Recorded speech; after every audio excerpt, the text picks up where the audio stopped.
BRS కు big షాక్లు తగులుతూనే ఉన్నాయి. కేకే కడియం వంటి వారు కేసీఆర్ ను వీడి కాంగ్రెస్ పక్షాన చేరుతున్నారు.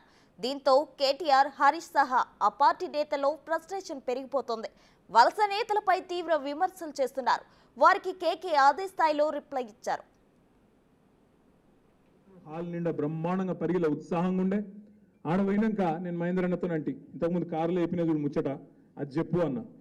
చెప్పమంటే మహేందర్ అన్న లేచి ఇగో నా మీద పుకార్లు వస్తున్నాయి కాంగ్రెస్లో కొత్త అని, నా ఒక్కరి మీదే వస్తలేవు, రంజిత్ రెడ్డి మీద కూడా వస్తున్నాయి. ఆయనను కూడా ఇరికిచ్చిండు. ఇరికిచ్చే ఈయన పక్కకెళ్ళి లొల్లి పెడుతుంది. ఈయన నా మీద ఎందుకు చెప్తున్నాను, నేను నా మీద పుకారుందా, ఈయన లొల్లి. ఇద్దరు నామగట్టిన లొల్లి పెట్టుకొని ఆస్కర్ అవార్డు గెలుస్తారు చూడు, దానికంటే ఎక్కువ యాక్టింగ్ ఇద్దరు. నేను ఓతలేనంటే నేను ఓతలేను, నేను మంచోని అంటే నేను మంచోని, నేను పిచ్చోళ్ళకి ఇద్దరు నమ్మిన. ఏం చేస్తాం, నమ్మినాం. నమ్మి ఇద్దరు అద్భుతమైన స్పీచ్లు ఇస్తే గెలిచిపోయినాం. ఇంకేముంది, మళ్ళా పార్లమెంట్ గెలిచిపోయినాం అనుకున్నా. నేను చూస్తే 15 రోజుల తర్వాత సీన్ కట్ చేస్తే ఈయన మల్కాజ్గిరి అభ్యర్థి, ఆయన చెవెల్ అభ్యర్థి కాంగ్రెస్. పార్టీలు మారుతుంటాయి కానీ ఇప్పుడున్న సిచ్యువేషన్ లో మన లీడర్ కి వ్యక్తిగతంగా ఇబ్బంది ఎందుకు వచ్చింది? పార్టీ పరంగా కేసీఆర్ గారిని కొట్టలేకపోయినారు కాబట్టి ఈరోజు ఆయన కూతుర్ని తీసుకుపోయి పెట్టినారు. ఒక్కసారి ఆలోచించలేరా? ఆ విధంగానే ఆయన డిమోరలైజ్ అవుతాడేమో, ఆ విధంగానైనా సైలెంట్ అయిపోతాడేమో కార్యకర్తలని. కాదు, ఇంకా కసిగా పనిచేసే ప్రయత్నం చేద్దాం. ఎందుకంటే ఆ విధంగా ప్రయత్నం చేసి ఇవన్నీ కూడా అపవాదులే, ఇదేది కూడా నిజం కాదని తెలిసేటట్టు ఖచ్చితంగా చేయాల్సిన అవసరం ఉంది. ఎందుకు చేస్తున్నారు ఇదంతా కింది స్థాయిలో చెప్పాల్సిన అవసరం ఉంటుంది. ఈ టైంలో మన లీడర్కి ఆ విధంగా ఇబ్బంది ఉన్న ఈ టైంలో, ఎందుకంటే ఒక కాకి చనిపోతే 100 కాకులు చుట్టుముట్టాయి దాని చుట్టూ.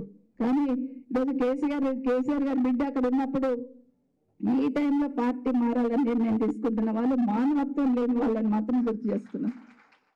ఎవరైతే మధ్యలో మన పార్టీలకు వచ్చిండ్రో కొంతమంది పవర్ బ్రోకర్లు, కొంతమంది నాయకులు ఈ పార్టీని వదిలిపెట్టిపోతా ఉన్నారు. బట్ ఒకటే నిర్ణయం తీసుకున్నది పార్టీ, ఎవడైతే ఇప్పుడు పార్టీ నుంచి పోయిండో రేపు కాళ్ళు మొక్కినా పార్టీలోకి రానిచ్చేది లేనే లేదు. ఎట్టి పరిస్థితుల్లో వాడిని మళ్ళా పార్టీలకు మాత్రం రానిచ్చేది లేదు. ఎందుకంటే మీరు ఇలా కష్టకాలంలో ఈ టైంలో పార్టీకి ద్రోహం చేసిన వాళ్ళు కన్న తల్లికి ద్రోహం చేసినట్టుగా భావించాల్సి ఉంటుంది. ఇది అన్యాయం కాదా? ఏం తక్కువ చేసింది పార్టీ? మీకు అన్ని అవకాశాలు తీసుకున్నారు, ఇవాళ వాళ్ళే పోతా ఉన్నారు.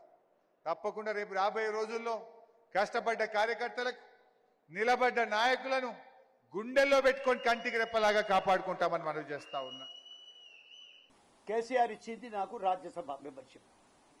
మొదటిసారి ఇచ్చినప్పుడు కాంగ్రెస్ సపోర్ట్ చేస్తేనే గెలిచిన. మీరు ఇక్కడ జర్నలిస్ట్ ఉన్నారు.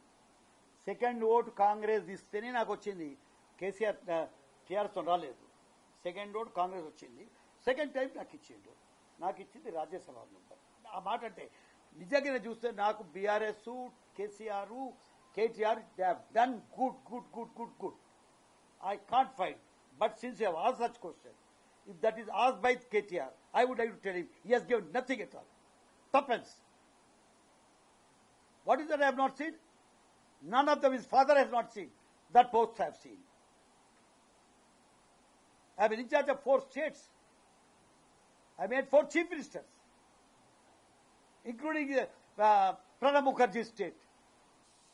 కాబట్టి ఏంటంటే అంతగా చెప్పుకోవడం క్రిటిసిజం వద్దు అంటుండే. అందు గురించి మనం ఒక లెవెల్ మెయింటైన్ చేసుకొని మాట్లాడుకుంటే బాగుంటుంది.